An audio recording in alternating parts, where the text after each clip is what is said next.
Another day breaks and the last one's gone. You dig deep just to carry on. I was driving into work today thinking about my lunch with you. I was like, Sam probably gets asked a million times, and from fans and different people, hey, can you help me? Can you mentor me? Whether you want to or not, you just can't. And it made me think about what Robert Redford did with Sundance. You know him. You know he's the movie star that built. Have you played at Sundance or anything? No, I haven't. It's an amazing event that he's like for 30 years, and I'm willing to hold this thing loosely, even though I started it. And I look 3, 5, 10 years ahead, that it becomes Sam's thing or Paul's thing or some hip hop artist's thing, or all their thing. That gives them a platform when they're 70 and 80 that they're not playing anymore, but they've created something called The Gathering Music that is helping artists not just break, but just have a good life. That's the vision for it. And of course, when you have something to do with music, you need to have shows. So we have the little shows. And the shows should be special too. That's why we can have 5 A-listers and 1 little Rosencrown on the same night. You'll never get that again for $39. And that's patting on the back brands like Molson or someone like that. It says, thanks for making that happen for them.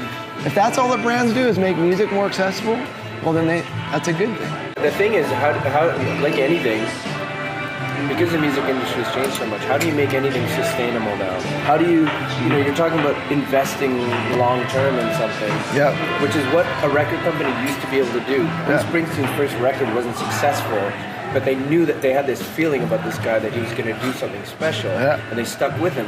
Those aren't the conditions that exist anymore. No.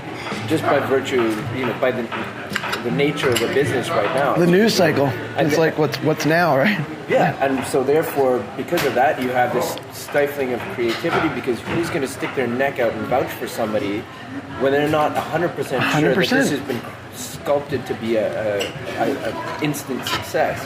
So there are no patronage goes back to the earliest days of music. I grew up in a classical music background, and all my favorite composers had wealthy princes and the well-to-do who would commission work, and sometimes it was teaching piano, Beethoven teaching piano to their daughter and then writing a concerto. A lot of these famous pieces of music were literally just written for a prince's kid who happened to be taking lessons with it. And we think of this thing as this, noble, untouchable idea, but that's not that's not the role that music has played. And yes, it can mean that.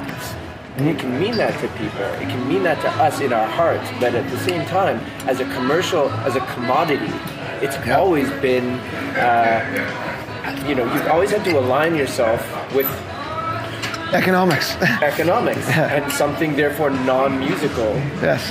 And finding a way to keep the spirit intact, but still make enough of a living so that you can dedicate yourself. When people look deeper, I'm willing to wait and build it. I'm willing to be a builder and eat shit for years. We have been. That when people look deeper, they're gonna be like, holy shit, these guys are having like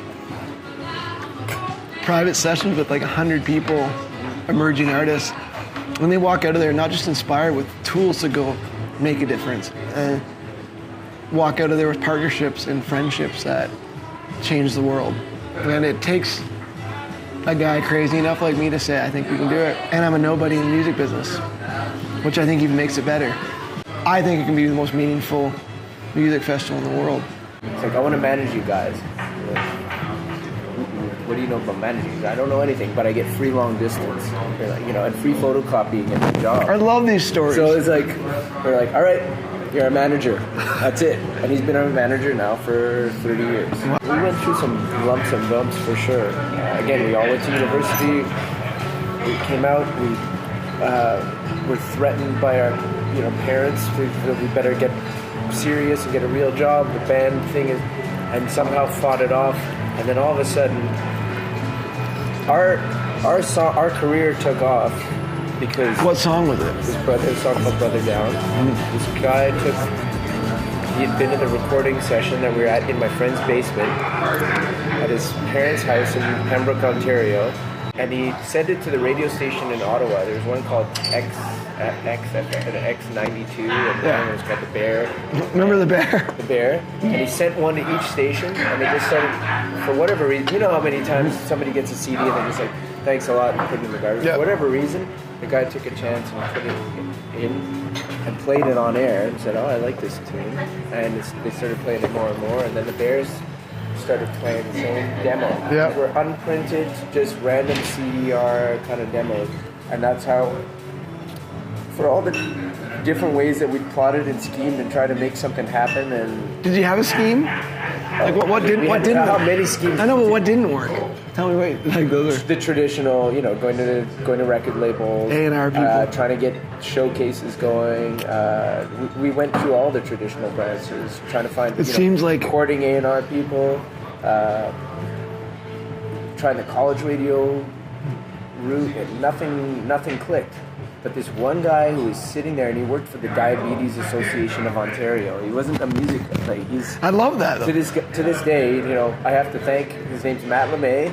I always thank him. Matt LeMay, shout out Matt LeMay for kickstarting our career. Yeah. You realize how much confidence you should have. It's sad because I don't have it either. It's weird. Like I'm so hard on myself, which is also, it's my strength and my weakness. But I think it's because I don't get high on my own supply. How do you handle gigs like tonight? The first few corporate gigs that we played were shockingly difficult, and we didn't respond well to it. Because they don't come there to hear you; they're just there. No, they're talking, and but you can't accept defeat. Yeah. And we realize that you just haven't pushed hard enough. Go grab them. Go grab that. Oh, who's that guy? Looks, they're moving their feet a little bit. Like, go get that guy. Bring him in. That lady who's dancing over in the corner there. Get her in there and let them, sort of pull in the rest of the crowd. So I'm like, it's do or die for me. I love that. You've got to go out and make that show as memorable to them as. Because you never know, just like your break. And you never know who's there. I mean, in terms of being a working musician, that's also how you get not just the satisfaction on the day for your show having gone off, but you're now getting repeat business. Yep. They're saying, hey, you want somebody who's going to come and make your Christmas party a happening thing? Yep. Go get that band. And, is that what we thought we would be doing on a, to be honest with you, we can't do enough of them. I do them all the time because they are actually, when they do work, you feel like you've done something, Well, it means something to those people. But also just to survive, I haven't made it. I just want to be on the record. That's what people say. I haven't made it. Do you ever want to?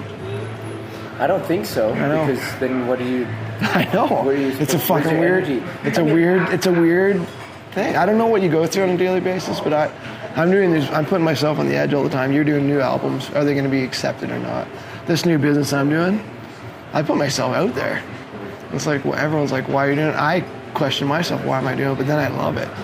Sam, first time having a drink with you. You're a good dude. Well, cheers. Likewise. Happy and, 44th. I'm sure it won't be the last drink we have together. I hope not. This is on record. I hope not, yes. Brockville, next summer. Brockville. I don't do warm-ups. Vocal warm-ups, I have Jameson. You get there fast, put it in the past, put it in the past. If this is a race, then I hope you come last. You're on the bridge to nowhere and you get left fast. How good was that?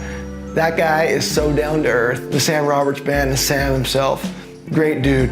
I hope you read into this, or I hope you got a lot from this about just how you got to keep grinding. He's, made it, if you will, but he said over and over again he hasn't. So take that to heart. The key to success, to get to a level of success is grinding, and once you get there, you need to work harder. So there is no making it. For those that have never been to the Gathering Music, Sam was at it a few years ago. Maybe throw the link under here, Dabs. You should be there, rub shoulders with like-minded people like Sam, and learn about what it takes to make it in the music business. It's going to be a good time. See you in February.